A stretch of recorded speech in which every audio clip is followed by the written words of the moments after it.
Hey everyone, this is Elijah K. Johnson with Liberty and Finance. And back with us today is our good friend Matthew Piepenburg from Von Greyerz Gold. Matthew, thank you so much for joining us today. Oh, it's great to be back, Elijah. Looking forward to it as always.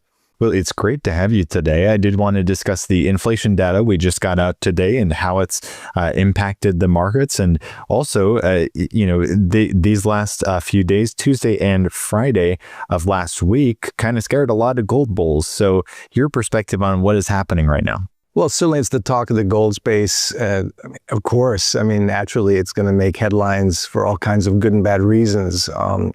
Friday, gold market was down $180. The gold price closed the week, it's still $42.50. Monday was up 105, Tuesday down 260, et cetera. It's just these massive, gyrations in price. Relatively speaking, massive, I say that, but to me, they're very typical intraday moves in a bull market. People say that is probably just Piepenburg selling his gold book. But, this is not unusual for bull markets in general. I don't look at gold as a typical asset, which we can talk about. And that's why I don't think I'm not at all worried. I was talking to Alistair McLeod and obviously Egon and Middlecoop and other interviews in the same week this was going on. And none of us were even fazed by this. And again, it's because we have a stronger conviction about the secular direction of gold for all the reasons you and I have been discussing for years. But in terms of just the recent activity, the market likes to shake out nervous and levered investors. There's a lot, I'm sure, of trend followers in this gold move lately who probably had hard stop orders, with stop orders, and they got shaken out. There was also probably some profit taking in the trend camp. But, the trend following camp. But again, these type of moves are not at all unusual for general bull markets. But again, gold is not a typical commodity trade. It's not a particular unique it's not a specific type of risk asset trade. It is part of the major status quo shift in the world and the monetary setting and the backdrop from which all these details spin. The larger question, the larger secular direction of gold is so obvious that these moves don't faze us because we hold gold for 10, 15, 20 years. Believe it or not, I'm not a big fan, as I said many times, of the BIS or the central banks or the East in general, but I'm doing what the central banks do. And all of the investors at our offices are doing the same thing. We're holding in gold, or we're saving in gold, and we're spending in fiat because we see the longer term direction of gold well above 5, 6, 10,000 in the years ahead. So whether it's at 4,200, 4,100, or 3,800 right now, or the next week, or the next month, or the next hour, it doesn't faze us as gold investors, not as gold kind of traders, which we're not. We're not speculators in this space. So we've never really talked about the gold price. In fact, in the many years I've been with Egon, we never really talked about the daily price. Sometimes we won't even look at it. And that can sound very flippant. But even if you take if you take away the gold bias, the gold perspective that I certainly have and that Egon has, et cetera, I think of one of my favorite investors that I allocated to, Jeremy Grantham at GMO. He's been retired now for 15 years. He was a fantastic value trader and portfolio manager out of Boston. And he had many rules of investing. But one of the things he said is that, no one likes to think ahead. Investors have a very short time horizon when they look at things. And of course, the headlines are very short in the last week about the gold price. But if you step back at all the things you and I have talked about over the years, and you've talked with others, just keep it simple. Right now, entitlements in the US for the past 150 years is probably the biggest Ponzi scheme in history. We have 120% debt to GDP. We have $2 trillion deficits. We're seeing BRICS de-dollarization. We're seeing central banks stacking gold. We're seeing talk of a gold revaluation. We've got Judy Shelton talking about a gold US Treasury. In other words, there's these massive indications of a seismic monetary shift, a geopolitical shift, and a currency shift going on in the backdrop of these intraday moves. These intraday moves are peanuts compared to the larger seismic shifts in the macro space, and the direction of the dollar, and the direction of debt, and of course the direction of precious metals.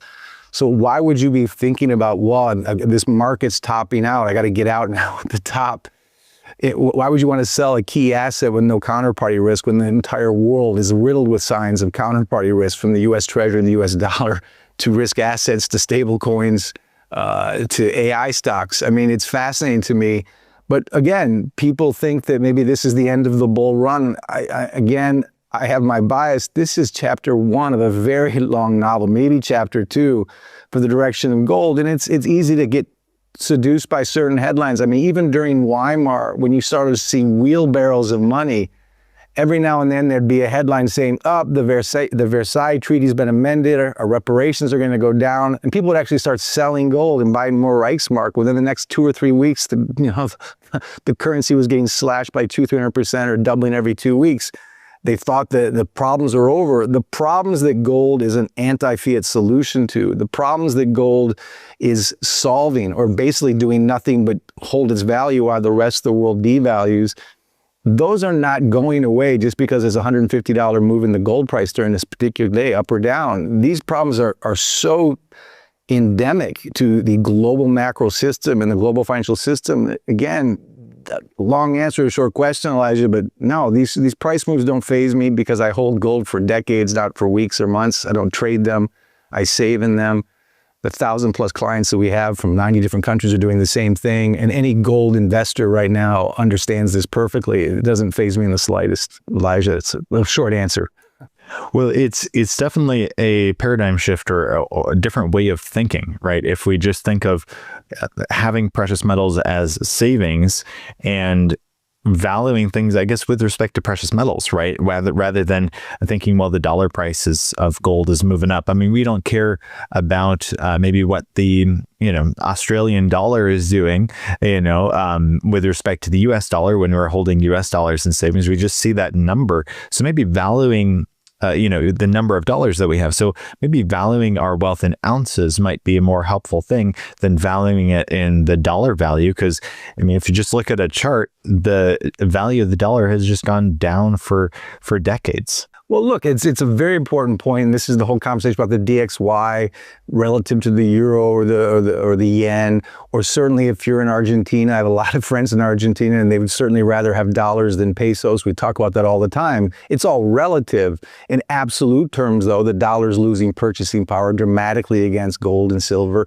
And in absolute terms, all the major currencies of the world are losing value against gold. So again, it's a better store of value than paper money. And this isn't just a modern realization. This is the history of debt. I mean, again, from the 1700s, the 1500s, Sir Thomas Gresham always said that eventually bad money will, be replaced by good money, that people will save in the good money and spend in the bad money. This was in the 16th century, or certainly the 1750s. These cycles of really poor management of debt cycles. It goes back to ancient Rome with the denarius. It was all silver-based. And before the denarius, the ice currency was the Bronze Age of the Roman Empire. They would always keep devaluing their real money with something that had less and less hard assets behind it until no one wanted it anymore, and eventually was replaced altogether. That was Adolf Thiers in the 1800s. So these are not things we're making up from 2022 to 2025 or from 2016 to 2025. These are cycles of credit, cycles of bad currencies,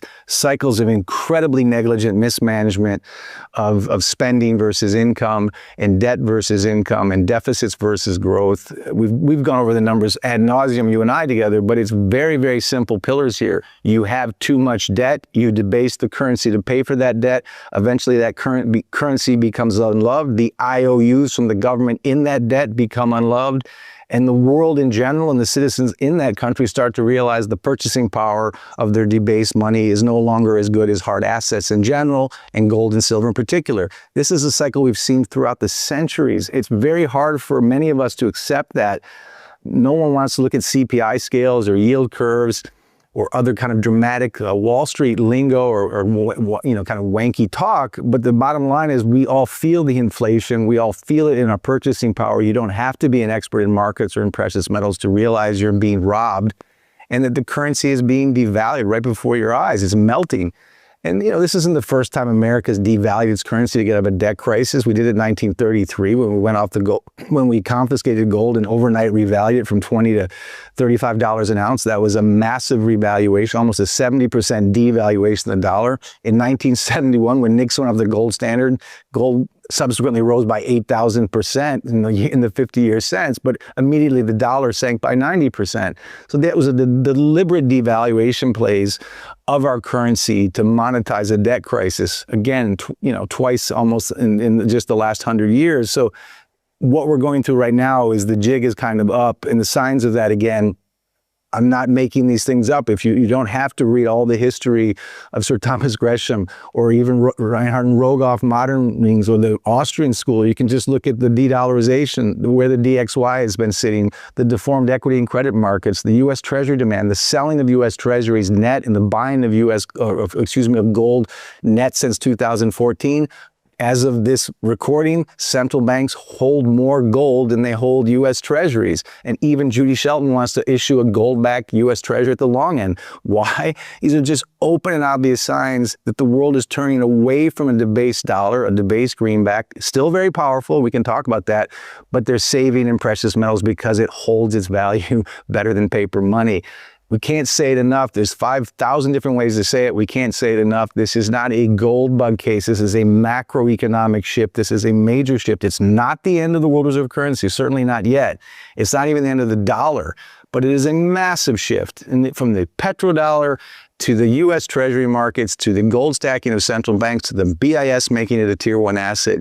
What more evidence do you need that there is a shift here? So again, goes back to whatever the gold price does today or tomorrow is really irrelevant in the larger scheme of the direction it's going. Your perspective on that possibility of a gold-backed treasury, right? There's been a lot of talk about this, and possibly, it being announced next year on July 4th, the 250th anniversary of the U.S. Your take on that? What is the possibility of that? And also surrounding that is the thought of a gold revaluation as well, whether it means the treasury just revalues its current gold holdings to the market price, or actually, sets the gold price at a much higher level. Your take on all of those I guess rumors out there? I mean, if you listen to Judy Shelton, it's not a rumor, it's going to happen. Of course, Elon Musk a few months ago also said the Doge is going to cut $2 trillion out of the spending by within the next year or 2 years, and none of those things have happened yet. I think she's very serious about it. Can I predict with certainty that it will happen? I can't. She's saying it will. I think the very fact that we're even talking about that someone like Judy Shelton is convinced it's going to happen, is in and of itself telling. And we've tried to do a gold-backed treasury in the past, because after we got off the gold standard, after the Civil War, there was a bunch of cases that went to the Supreme Court, and I won't get into the weeds of that, but basically the Supreme Court was saying, well, we don't need a gold-backed treasury because, our dollar is just as valuable as gold or silver. Of course, that wasn't true. That was the politicization of the legal system with bad math. But what Judy Shelton is saying today in 2025 for what's going to happen in the future is, that's a confession that for our treasury to be more trusted, for our IOU to be more trusted in the world, it can't be backed by something like a dollar. It has to be backed by gold. That is a confession that gold has greater confidence and greater faith than the greenback. And that's not a radical thought anymore, because the world is seeing, again, to your earlier point, if you have a peso in South America and Argentina, you'd much rather have a dollar. You'd much rather have a Swiss franc than a dollar right now, though. So it's all relative to what jurisdiction you're talking to. But in absolute terms, all major fiat money is losing value to gold. So for Judy Shelton to do that, to even say that as a confession, in terms of a revaluation, that too is making the headlines recently for obvious reasons. These are things that would have been unheard of 10 years ago. This would have been unheard of pre-COVID, and the fiscal spending and the debt levels. Now we're at 38 trillion. I mean, the public debt just keeps getting crazier and crazier. These headlines wouldn't even be taken seriously. Now we're talking about gold revaluation. To your point, the Fed can revalue its gold certificates to market today, or it could, to your point, have the Treasury and the Fed offer a bid to market at a higher price than spot and make a new floor in gold. I think there's a number of reasons why that's inevitable. I know that the head of the Bank of America said it's inevitable. The question is, inevitable doesn't mean we can time it. If I were at the Treasury Department right now and gold's at 4,000, I could revalue gold today, our certificates of gold today, and buy a little bit of time, get $1 trillion plus in gold, and basically QE gold. You use that revaluation to get some money to buy some US Treasuries, take $1 trillion off the table. But why not wait till gold's at 8,000 or 10,000? You don't have to revalue gold at a new floor of 10,000 or even 20,000. It'll get there on its own, and then you can revalue your certificates then. I think they're just going to wait until gold's at a higher valuation. There's actually, ironically, a vested interest for the US Treasury Department to see gold run, to let gold run, because when it's at a higher valuation, that's when they're going to decide to hit the button and revalue their certificates. based at $42 right now. So those 260 million ounces will have a lot more value revalued at 10,000 or 20,000 or higher than they will at 4,000, 5,000 or 6,000. And I think they know that gold can go that high. Many say that's pie in the sky thinking. When we saw Bitcoin go from 10,000 to over 100,000, that wasn't shocking because no one took it seriously. If gold went from 10,000 to 100,000, that would be scary because the world's stacking gold, the central banks are stacking gold, and he who has the most gold wins. It's a longer conversation, but I think they're going to wait until gold's at a higher valuation before they revalue gold because it's one and done. You don't want to do it at 4,000 or 5,000 if it's going to be 10 or 15,000. And eventually in our lifetimes, Elijah, I'm quite confident it will be. Not because gold gets shinier or because gold gets more headlines because there's more jewelry or wedding rings or dental fillings. It's because fiat money across the spectrum is just losing value versus gold because it can't be created ad nauseum like paper money can, and it holds its value better. And the fact that, unreported or misreported or malreported inflation is much, much higher than 10% or the 3% that we're saying it is now, that means that anything you're getting on a US IOU from the short end of the curve, from a T-bill all the way to a 30-year US Treasury, the yields you're getting on all those IOUs from Uncle Sam are completely negative returning because inflation is much higher than the actual yields on those bonds. That means you're getting a negative returning bond. As I've said many times, a negative returning bond from Uncle Sam is a defaulting bond, constructively a defaulting bond. So we're already constructively in default. The way we get around that is we just lie about the inflation rate. It's not even close to accurate, but it is the official rate. So that's the number we can measure our risk with, but it's absolutely fictional. So if you and I see that, if many of our listeners already see that, of course, China, Russia, the BRICS, the other nations of the world see that, and that's why they're turning their back on the US dollar slowly, not overnight, but slowly but surely. And certainly since we weaponized the dollar in 2022, as I said then, the jig is up now for that. That was a watershed moment, as big a moment as 1971, because the world will no longer trust a weaponized neutral reserve asset. And that's why de-dollarization has gone so exponential. That's why the oil trade has gone off the petrodollar so fast, not completely, but it is significant trend, and that's why central banks now hold more gold than US Treasuries. Again, something unthinkable 5 or 10 years ago. It's all happening right now. History is actually happening right in front of us. Do you think this could be good for the U.S. long term? I mean, there are those even like the vice president talking about the downside of having the world reserve currency. So if the U.S. loses that status or the dollar is used less, do you see it actually being good for industry in the U.S. to actually produce things again? Your take on that? Yeah, I mean, for the famous quote by John Connolly years and years ago that it's our currency, it's your problem, because that was the exorbitant privilege. I think Justin, the French minister, called it the exorbitant privilege of having the world reserve currency. In a lot of ways, that is a massive privilege.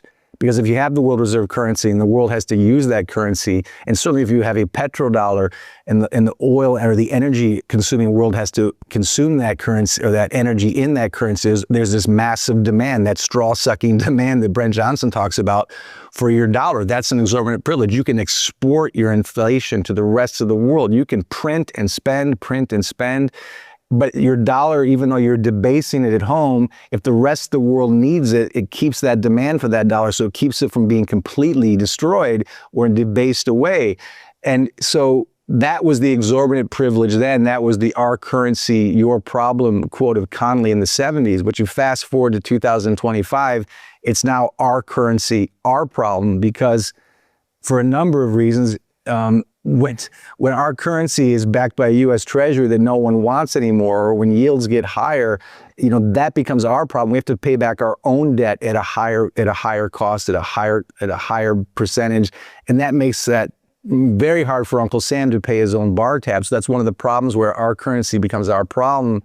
And the other obvious thing is, when you have a world reserve currency, this is Robert Triffin, this is Triffin's dilemma, he warned of this in the 1960s. If you have a world reserve currency, there is going to be greater global demand for it.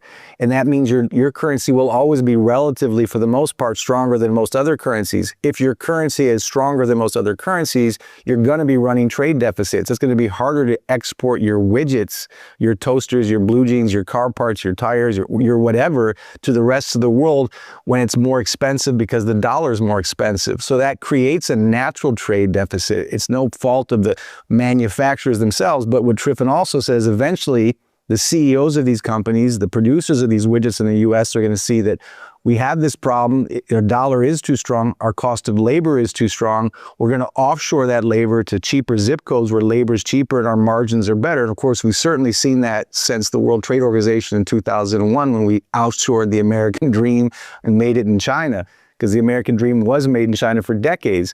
And so that was what Triffin warned. That's the paradox. You have a stronger currency, you're going to have a trade deficit, manufacturers are going to be hollowed out in your own country, it's going to be pushed overseas. And look, myself, Luke Roman, and others who are from the Midwest, we see the Rust Belt. We see what Triffin's dilemma, how it played out since 2001 when Clinton signed the World Trade Organization, let China into that. It just meant a major segment of U.S. manufacturing and U.S. production went offshore. And so that is another dilemma of being the world reserve currency. It's a paradox. And so to your question, would a cheaper dollar actually help us? Would we be unburdened by that exorbitant privilege if we were off the world reserve currency status? In many ways, yes. And Trump wants a cheaper dollar, a weaker dollar for his trade deficits, but he's fighting against these larger forces. As Jeffrey Sachs said, you can't blame the mall if your wife takes your credit card and she spends too much on it at the mall. It's not the fault of the mall, it's the fault of your spending. So you can't blame the rest of the world that our dollar has been too strong and that our work has been offshored. The problem is our own problem with our currency and, of course, with our spending. And so, again, another long answer to a short question. Just debasing the dollar, though, as we try to do, won't be enough to compete with labor costs in the BRICS and certainly in China, at least for now. But I think this our currency, your problem paradox is now coming to an end. It's now our currency, our problem. And the dollar is being debased at a massive absolute pace versus gold, at a relative basis versus other currencies less so, but still occurring. But until we lose that world reserve currency status, and it's not going to be anytime soon because it's not going to be replaced. The world reserve currency is not going to be replaced by the ruble, the rupee, the yuan, or the Swiss franc, or any of those currencies.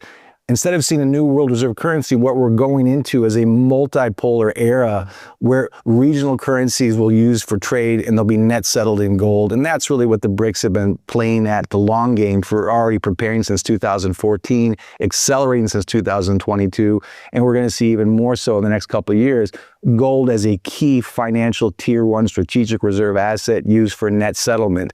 And instead of going at the US dollar like the Maginot Line, the world's just going to go around the US dollar, which they're already doing at a quantifiable pace. So even if the world reserve currency stays at the US dollar, the world's slowly and surely trading around it and net settling in gold. And that's why central banks have been stacking gold at record levels since 2022, over 1,000 tons every year. It's unbelievable. It started in 2014. It just accelerated when we weaponized that dollar in 2022.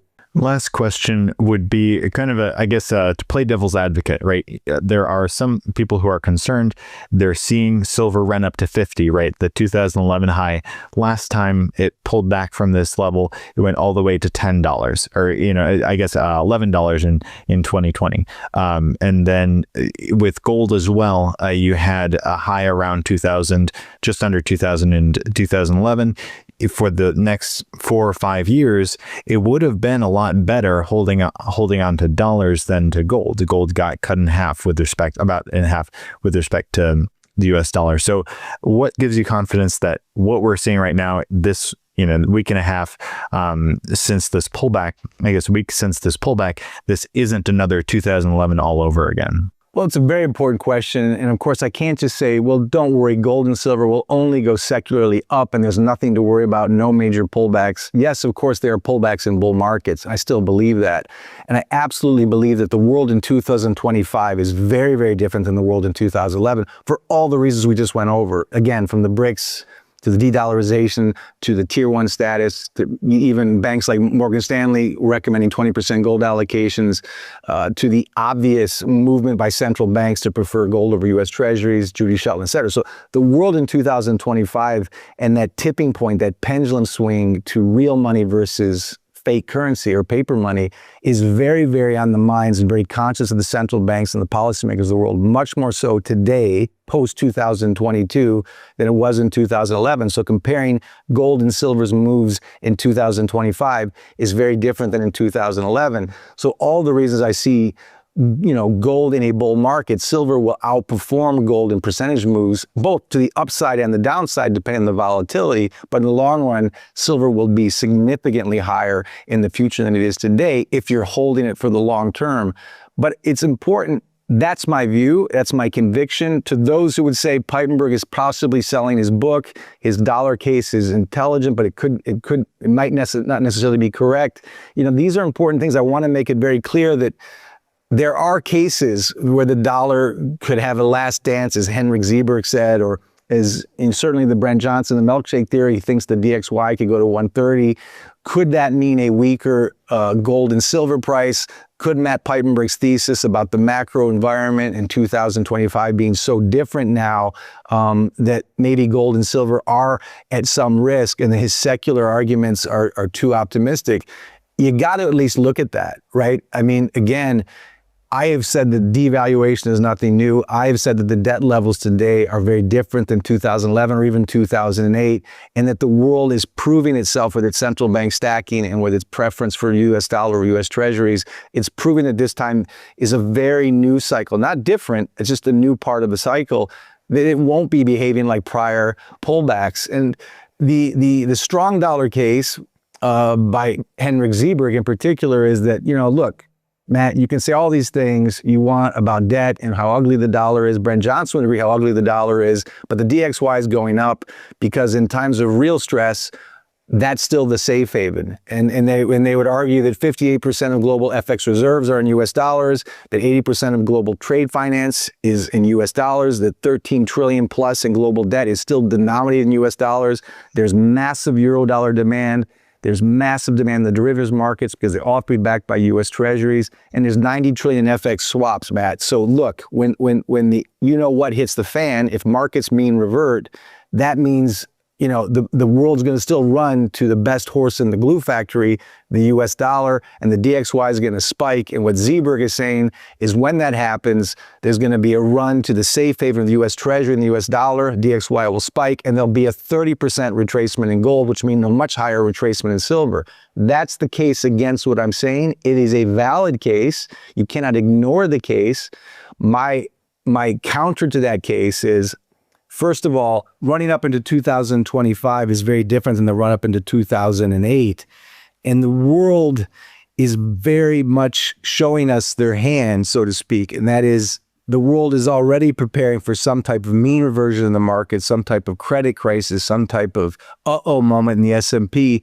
It may or may not happen, but if it did, the life raft the world is already showing itself to go to is clearly precious metals and not the US dollar or the US Treasury. Again, if you look at Treasury auctions, if you look at the net dumping of US Treasuries and the stacking of gold, if you look at what the BIS is doing, what the IMF is doing, if you look at what central banks are doing, if you look at the fact that, central banks now, as of this, again, recording, own more gold and hold more gold than US Treasuries, that if Zeberg, for example, and many like him say, if the market crashes, that the world's going to go to US Treasuries and the US dollar as a safe haven, I would argue that that is not going to be the case because it's already not the case. The world's already turning its back on the US 10-year, the US 30-year, the US Treasury, and stacking gold. So if there is a mean reversion, moment, as Zeberg predicts, and he could be right, in 2026, 2027, or tomorrow afternoon, that the world's not going to react the way it did in 2008 because they're going to go to gold more than US Treasuries. And so you won't see a spike in the DXY and you won't see a 30% retracement in physical gold.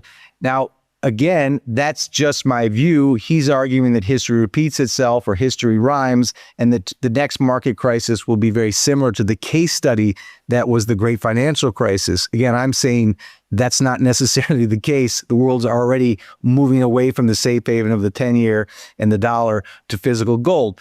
But, even if there were a spike in the DXY, even if there were a safe haven run, as Zeberg says, in the next market moment, I actually agree more with Brent Johnson, who also sees a stronger DXY if there's a crash in the markets. But as Brent Johnson said, you can still have a strong dollar, a rising DXY, and a rising gold price. So net, I guess I'm arguing that if we have another moment, which is a whole other discussion about market risk, that we won't necessarily see gold retraced by 30% and silver by even more. That's my view. Again, it's my bias, my conviction, perhaps me selling my book, but I think the evidence suggests that we could count on a far more rising gold price rather than falling gold price in the next crisis. Now, of course, whenever there's a market crisis, there is a sell-off, as we saw in 2008 in precious metals, usually because investors have to sell on margin or they've lost money on margin. They need a good asset to cover their margin costs, and they will sell some gold. But even if we had a 2008 moment where gold retraced, it would still spike back up again as it did post-great financial crisis. So even Zeberg, who sees a potential large pullback in gold if the markets crash, ultimately sees gold racing to the moon. So all of us, Brent Johnson, Zeberg, myself, have different views on what the DXY could or could not do. Even Brent Johnson and myself still see rising gold even if the DXY spikes. Zeberg sees a big retracement. Guess what I'm trying to say is all three of us, though, still see gold far, far higher after the next moment, if we have an moment in this Fed-supported markets. And this is my long-winded way of closing by saying, if you're holding gold as a strategic reserve asset, as a store of value, and you buy it at 4,000, 3,000, or 4,500, if you're holding for the long term, if you're thinking about the legacy, if you're thinking about the purchasing power of your actual real money, if you're thinking about your kids and your grandkids in safety and whatever may come, if you're holding gold for the long run, even those who see a retracement in gold certainly do not consider this the last dance for gold and see it in the much, much higher valuations. So I wouldn't be worrying about a pullback to enter this market. Again, I'm agnostic whether you come to my office or not, but I don't want clients to not buy gold because they're waiting for a pullback. And I'll close with this. When Henrik and I were in South Africa in February of this year, he was saying the same thing, 30% chance pullback. At that time, gold was at 2,900. So a lot of listeners might have thought, well, if Henrik says 30%, I better not buy now. I better wait for the pullback. You fast forward today when gold's at 41, 4,200. Even if we had a 30% pullback today, gold would still be higher than it was in February. So if you were waiting for that pullback, you were chasing the wrong goalposts. I'm saying trying to time this market as a gold investor for the long term is a fool's errand. I don't know what the gold price is going to be tomorrow or the day after tomorrow, but I'm very confident where it's going to be 5, 6, 7 years from now, and that is much higher than the current price. And no matter what the price of gold is, it will be certainly a stronger piece of store of value, piece of wealth measurement than fiat money, whether it's the dollar, the peso, the yuan, the Swiss franc, the euro, the Canadian or Australian dollar. That is my strong, strong conviction. That is not selling a book. And there are Jeremy Granthams in the stock market. There's the Gunlaks in the bond market. There's even Morgan Stanley, the great big, too big to fail bank. We're all seeing the long-term direction of gold. I just want your listeners to think, if you're thinking longer term, don't be trying to pick your entrance windows or your exit windows for a trade. Nobody, even the best portfolio managers, can never pick a bottom or a top. This is certainly not a top. It's certainly not the end of a bull run in gold. And I just want to make that very clear. If you're thinking about preserving your wealth longer term, the daily gold price should not be your priority or your main concern. If you're a trader, there's nothing I have to say. I'm not saying I'm against traders. I have no advice for those that are just following technical exit and entry signals. Most people do it badly. But if you're seeing gold as a store of value, as a wealth preservation asset, the things that Egon von Greyerz has been pounding his fist on for decades, it doesn't matter. Egon bought at 300. He's never looked at the price since, and it's now at 4,200, 4,100. He's not doing a victory lap. He's not declaiming victory. Neither are we, because we see gold much higher, and we don't measure our wealth in dollars or Swiss francs or euros. We measure our wealth in grams and ounces and kilos, and that's something each of your listeners have to decide for themselves. That's the historical risk we're talking about. That's the banking risk we're talking about. That's the currency risk. Get away from all the fog, all the data, all the yield curve, all the currency, all the DXY numbers, all this noise, and just understand that fiat money is a beautiful ice cube. It's melting. If you're measuring your wealth in that ice cube, you're taking huge risks. Well, Matthew Piepenburg, we really appreciate your time today. As always, if our viewers are interested in learning more, they can go to just vg.gold is the website. They'll see your insights there, your articles. Do you want to share with our viewers a bit about this? Yeah, of course. I mean, just the website has all the interviews of myself with Egon. We have advisors like Grant Williams, Ronnie Sturfla from the Gold Trust Report. We have Alistair McLeod, another advisor. In short, I'm just surrounded by brilliant mentors who really, really understand this space, and all that knowledge has trickled down into my simple little mind. And I couldn't have better partners, better colleagues. And for the listeners who want to just get a free education on the different views on gold, the website is more than just interviews and articles. There's a whole section on not just why you should own gold, but how you can own gold. You don't have to be a client to get that education. We break down jurisdictional pros and cons, holding gold outside of the banking system, why that makes sense, picking the right jurisdictions for you. What are the pros and cons of every jurisdiction, including Switzerland? So all of that's free education. You don't have to become a client to read it. It's a valuable education tool, and we welcome anyone to come take a look at it. Fantastic. Matthew, once again, thank you so much for your time today, and God bless. God bless, Elijah. Thank you.